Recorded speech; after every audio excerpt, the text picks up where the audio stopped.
Hello, and welcome to the 16th edition of Talking Solutions, the podcast for the Association for Solution Focused Hypnotherapy. I'm Sally Hare, and today we'll be looking at an issue that many of us experience at some point in our lives: exam anxiety. I'm sure there aren't many people who don't feel a certain level of stress or unease when they take exams, but for some individuals it can be so overwhelming it can really get in the way of performing at their best, or even sitting them in the first place. And of course that can impact on them realising their best hopes in life. To help me discuss this, I'll be talking to someone with more experience than most of how anxiety can affect candidates. Paul Turner. Welcome, Paul. Nice to have you. Hello. Paul is the exams officer at 3A Tutors, an independent centre based in Bristol, which provides a place for students who aren't in the school environment to take exams, for example, candidates who are home educated. Since it was established in 1999, it's offered a space for over 10,000 private candidates to take GCSE, IGCSE and A-level exams. There are, of course, many reasons why candidates might need this facility, and 3A offers a more personal approach to the systems of larger education establishments, which means they have a good experience of candidates for whom anxiety is an issue when it comes to coping with the demands of taking exams in a more institutional environment.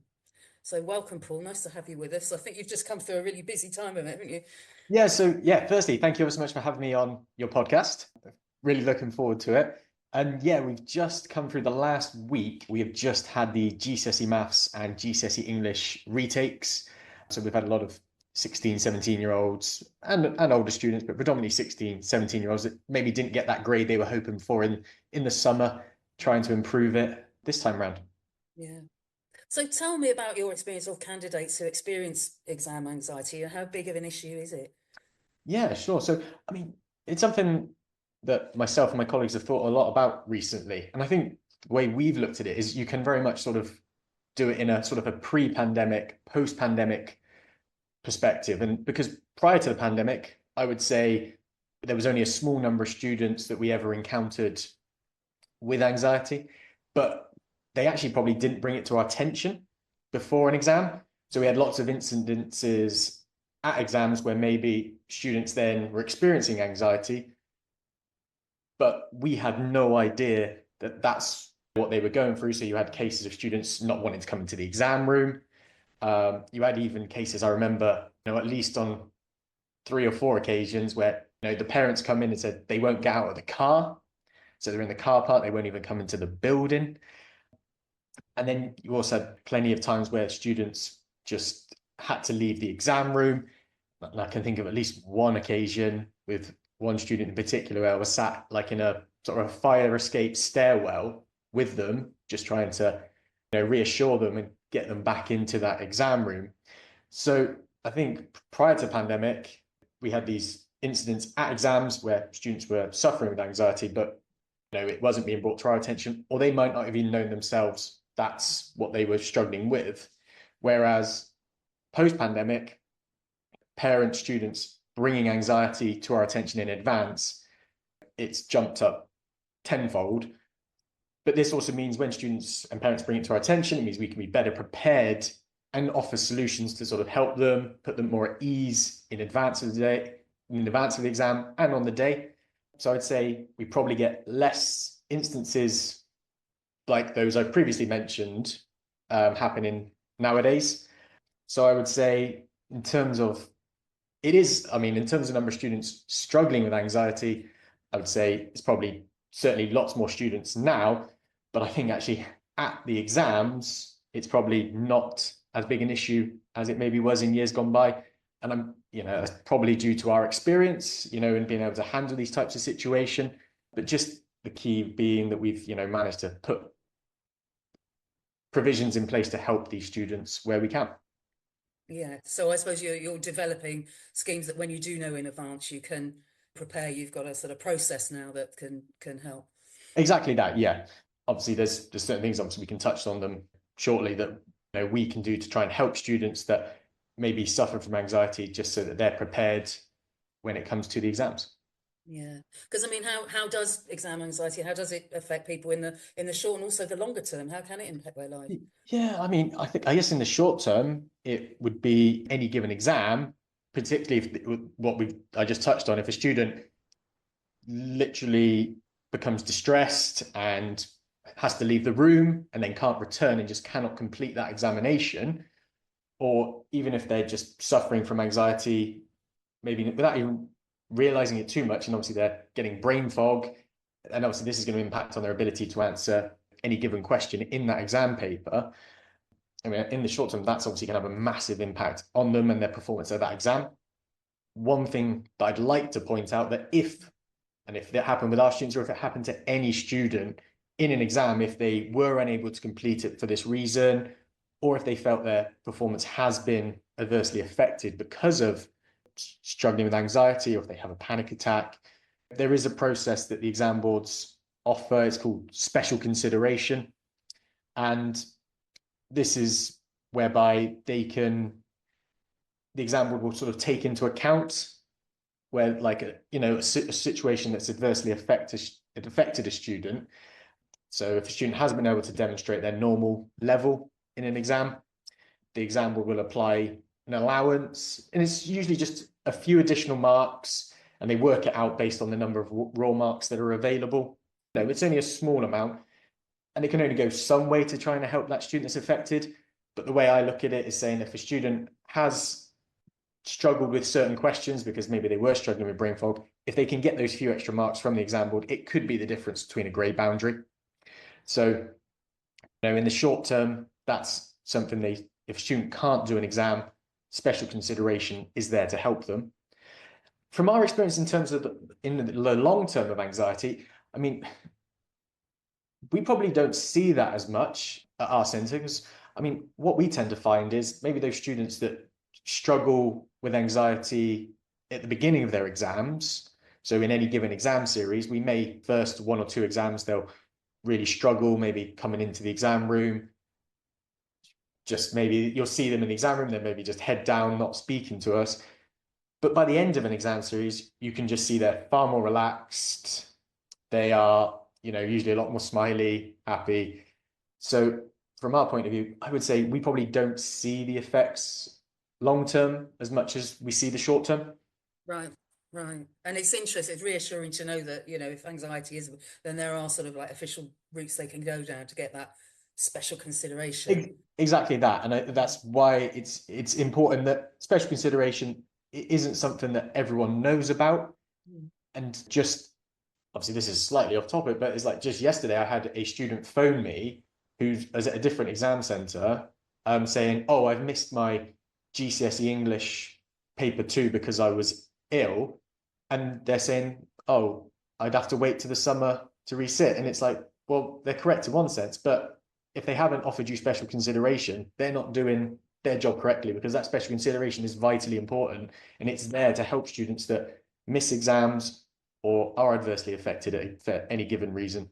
Yes, because I mean, there's many reasons why our best expectations of taking exams might have a bit of a sideswipe somewhere along the line. And I think it's interesting what you were saying about, the breadth of experience people might have with anxiety. There's the obvious one of kind of having that panic attack, but it's also the getting in there, but the brain fog, but your brain not quite working, or just getting through the doors difficult, but focusing is okay. So every student's going to have a different experience of that broad term in a way. Oh, exactly that, definitely. And I think that's why the things we try to do to support the students, like I said, we'll come on to that, they are different, and it's not a one size fits all approach. For some students might just want one thing, other students might need multiple things. So it really does come down to that individual.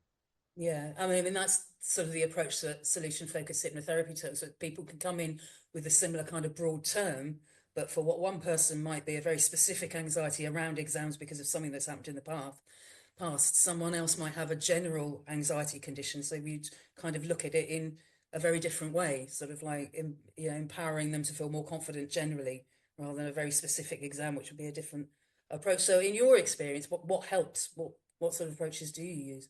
Sure. So I think things that we've certainly learnt, and definitely in this post-pandemic world, to help those students that bring it to our attention, is the first one we always say, because we're dealing with private candidates, and a lot of them, students don't have to visit us in advance of exams. They can just register, turn up on the day, which probably for 95% of the students we support is absolutely fine. They just register, turn up on the day of their exam, sit the exam, go home, and we'll send the result to them on results day. But for those that do say they struggle with anxiety, or even if they're just a bit nervous, we would say, come on in to the centre, visit for a scheduled visit. So, come with parents so you can meet myself, my colleagues, see the exam rooms, just get a feel for the centre and, what we're about and how everything will work on the day. And in addition to that, this is the one thing we're stressing more and more to students is mock exams. So if you're particularly a home educated student and you've never had that exam room experience, never even been into a centre, then just coming in, sitting a mock under full exam conditions with an invigilator, that is priceless. And it really does surprise us just how much those help, because those students that come in to see us do these mocks, straight away when you see them at that first exam, they just look far more relaxed. They're usually far more chatty with myself, Peter, my colleague, and our invigilating staff versus those that have never been in before. The difference is huge. So, I mean, those would be just a couple of things, but then there's other arrangements we can put in place. So obviously we talked about how there's not a one size fits all approach. So one of the growing trends we're finding, and a lot of students are asking us that do have anxiety, or particularly maybe like a social anxiety, is to be able to wear like ear defenders. Right. Just obviously non-electronic. It is an exam after all. We can't have electronic headphones in, but just a classic ear defender. And then putting those on just so they're in their own space, in their own world. That seems to be growing in popularity and is certainly helping a lot of students. Being able to put students in a certain position in the exam room. So, again, if a student has that social anxiety and just a little worried about, a large number of students, we can put them in the back corner, off to the side, wherever they felt most comfortable. And again, just them knowing that when they come into an exam room in advance of attending, that they're going to be in a certain position, just seems to put them in a much better place. And then I'd say, obviously, probably the biggest arrangement we can put in place is something called supervised rest breaks. So this is where if a student had some typically like medical documentation, or just tutor sort of saying this is their normal way of working, if we could get some documentation to say that a student does suffer from anxiety, what we can do is put in place the opportunity for them to pause the exam. So if they became a little bit distressed or overcame with anxiety, what we can do is we can literally stop the clock. They can come outside, get some fresh air if needed with an invigilator. Just take their time. 5-10 minutes is usually sort of what most students need, but if longer, that's absolutely fine. And when they feel they are back in the correct headspace, so as we talked about, those that are maybe struggling with brain fog, if they can just have 10-15 minutes to just sort of gather their thoughts, then we can get them back into the exam, restart the clock, and they know they haven't lost any time by having that break. And just having that reassurance that if I need it, I can stop this exam at any point, just puts a lot of students in a much better position. And, some students, what we tend to find is a lot of students will have that there, and maybe for their first few exams, they'll take 1 or 2 breaks because they do need it. But then as they progress and do far more exams with us, you'll find that they've just relaxed. They're not using it. It's there if they need it, and they know it's on their desk that they've been told they can have rest breaks. But for many, as they go through, they just come in and do the exam.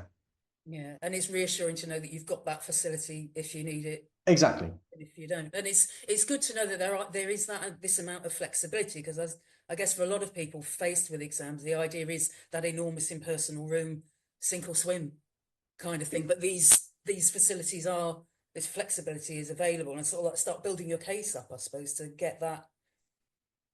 Exactly that. I think that's the thing. And the sooner, and we do ask, when students register, when parents register their son or daughter, that they do bring to our attention any issues that they may have. So then we can discuss with them arrangements we can put in place. But it is a lot harder for ourselves and for our students, because they're not in a mainstream education. So in a school, of these things that teachers would observe in class, they would discuss with like the exams officer, the Senko at the school, and with the student, and they'd be able to build up this picture and just tailor it to what they do in class to the exams. Obviously, it's a little bit harder for us, but that's why the sooner someone brings it to our attention, the more we can do to try to help them. Yeah. And I think it was interesting what you were saying earlier about like come in, familiarize yourself, sort of know what's going to happen. Because where we come from in solution focused hypnotherapy is very much that there's this part of the brain that's never really moved on from prehistoric times, and it translates all worries, all stress into I'm going to be eaten by a bear at any moment, including exams. So whereas there might be a part of your mind that knows that you really need to sit this exam, you've done all the studying and you're absolutely prepared for it, if this other part gets stressed enough to kind of kick off and start reacting, you'll start reacting as if literally in that exam room there is a bear that's going to jump out and leap on you. So the ability to sort of like really familiarize yourself with it, the situation, the people, the space, the procedure beforehand makes a lot of sense to me. Kind of normalizes it, I suppose. Yeah, I think that's a great word there, normalize. I think the Mm. more and we actually get a lot of students that come, and it's like they obviously for many people they can just visit once, but I can think of a student last year and they came, I think, on 3 separate occasions prior to them sitting any exam, and they did mocks, and it just became a part of a routine for them. So they knew that when it came to actually sitting exams, there was going to be no surprises. It was Yeah. going to be exactly as they expected.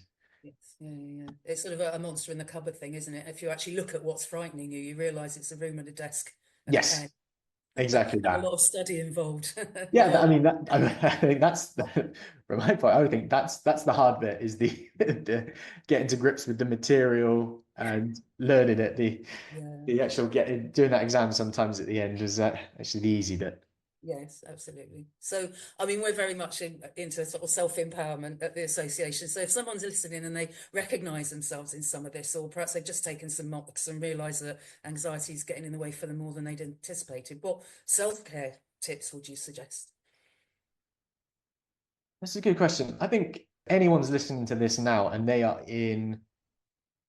particularly if they're in like a school or college, I would say, and your experience that, I would say, please go and speak to the exams officer, the Senko at your school or college, and discuss the things that I've mentioned previously. And I'm sure the school or college will have their own provisions they can put in place. So I would say that would be go and speak to them, because the sooner you speak to the exams officers, the Senkos at the school, they will be able to put in place these provisions for the exams, and then you can trial them at mock exams. So if you've got more mocks coming up, the best thing you can do is, if they can give you those supervised rest breaks, put it in place for the mocks so you can trial it ahead of the actual exams. So, but when it comes to that summer series, you're gonna be fully prepared and know exactly what you're doing. Brilliant. And don't forget that there is support outside of that system. There are therapies that you can go to. Hypnotherapy has been proved quite successful. We can sort of empty out those stresses, sort of educate about where anxiety comes from. Because I always think that empowerment is sort of like if you know what's happening in your brain, it's less frightening. Oh my goodness, what's happening to me? Oh, I'm thinking this because of that.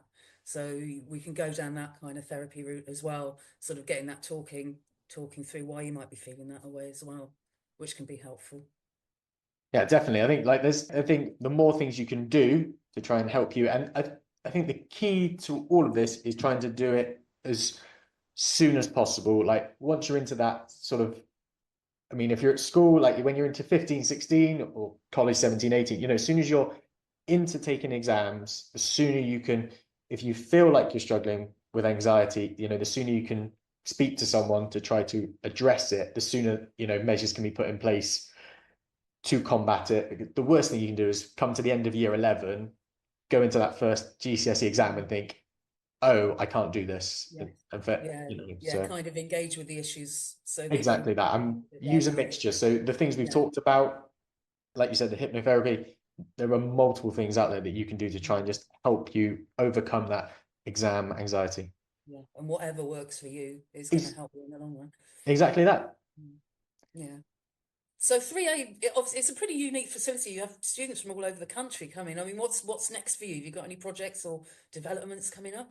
So, well, interesting. Like yesterday, we have just been given approval by Pearson Edexcel, so one of the exam boards, to offer modular IGCSEs. So traditionally, like GCSEs, IGCSEs are what are referred to as linear. So for any given qualification, so maths, for instance, you take all you study for 2 years or however long, and then you sit your exams all in one go in the summer series or in the autumn series for some.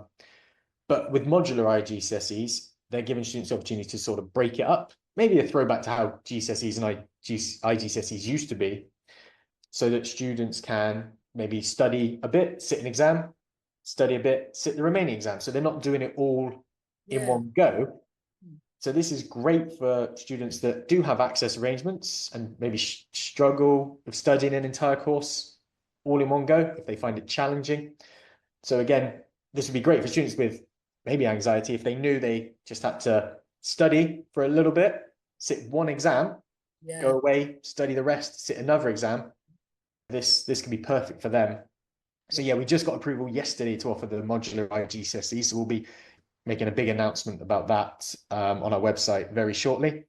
And then the other thing we're sort of dipping our toe into, and I think again it's sort of embracing the future, is on-screen exams. So I think they will become not necessarily the norm, but they will become very much part of the exam process, and students sitting their exams on a computer rather than pen and paper. And there's a few exam boards that are starting to sort of offer these out, and very much sort of dipping our toe in offering these sort of gradually over the coming years. yeah. That sounds really interesting because they do sound quite sort of person-centered approaches to exam taking because they haven't changed a lot in the last few years. So, hopefully, maybe the experience of the pandemic and everything means that exam boards are starting I, to think a little bit more creatively around what brings I, out the best in candidates. I would hope so. I mean, I think the on-screen exams, it certainly makes sense from the point of view of the vast majority of students are going to be doing most of their work on a computer, homework, etc. I think obviously it's more a logistical problem in that how do you, particularly for a school or college that maybe has on any given GCSE English, for example, some schools colleges may have over 300 students sitting that. Logistically, how do you tackle getting rather 300 students onto a computer rather than in a hall at desk? So I think, it will become the future, but I think at the moment it's still very much like trying to tackle that issue. Yeah, yeah. Fascinating. Yeah. Well, thank you very much, Paul. It's been great talking to you and getting your insights on this really important topic. You can find information about our other podcasts on our website, www.afsfh.com, where you'll also find articles, information, and resources, plus, of course, our Solution Focused Hypnotherapist directory, where you'll be able to look through the profiles of our fully qualified members and choose just the right therapist for you, whether that's for exam anxiety or for anything else that's getting in the way for you at the moment. So next time we'll be talking to Julie Taylor and Marcia Eden of Hypno for Children about how well hypnotherapy can work for young people for a wide range of issues. Until then, I'm Sally from the AFSFH. Thank you very much, Paul, and this has been Talking Solutions. Thank you very much.